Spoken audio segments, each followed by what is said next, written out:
Međunarodna humanitarna organizacija Humanity First darovala je Caritasovoj sigurnoj kući za majke i djecu u Samoboru donaciju u vrijednosti 5.000 eura. Dobivena sredstva koristit će se za obnovu centralnog grijanja i sanitarne tople vode, kako bi štićenice sigurne kuće tijekom zime imale ugodniji boravak. Humanity First Hrvatska pomaže, ima široku lepezu pomoći svim potrebitima. Ovdje smo surađivali i sa Crvenim križom i sa svim drugim humanitarnim organizacijama. Htjeli smo nešto napraviti i za Caritas. To se u tom trenutku pojavilo kao bitna stvar jer je bilo potrebno da se to obnovi i zato smo tamo ta sredstva usmjerili.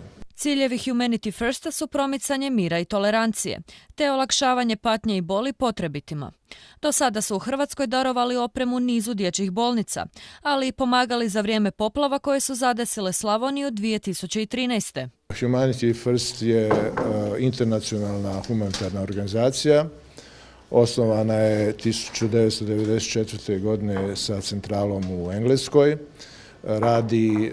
Registrirana je u 43 zemlje svijeta, radi u 50 zemalja svijeta, na 6 kontinenata, dakle djeluje u čitavom svijetu.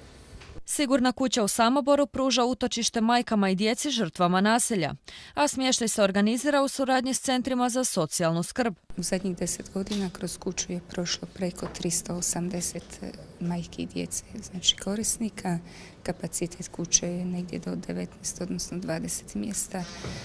Fluktuacija je jako velika, ali nažalost kuća je gotovo cijelo vrijeme puna.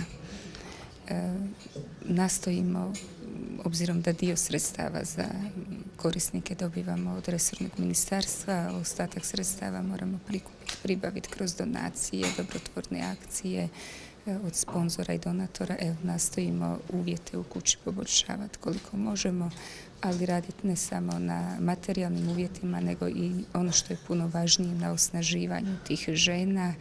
Smještaj u sigurnoj kući traje između 6 mjeseci i godinu dana, nakon čega Caritasova skrb o štićenicama ne prestaje. Nakon izlaska pruža im se materijalna pomoć i stručna podrška, kako bi se što lakše zaposlile i integrirale u društvo.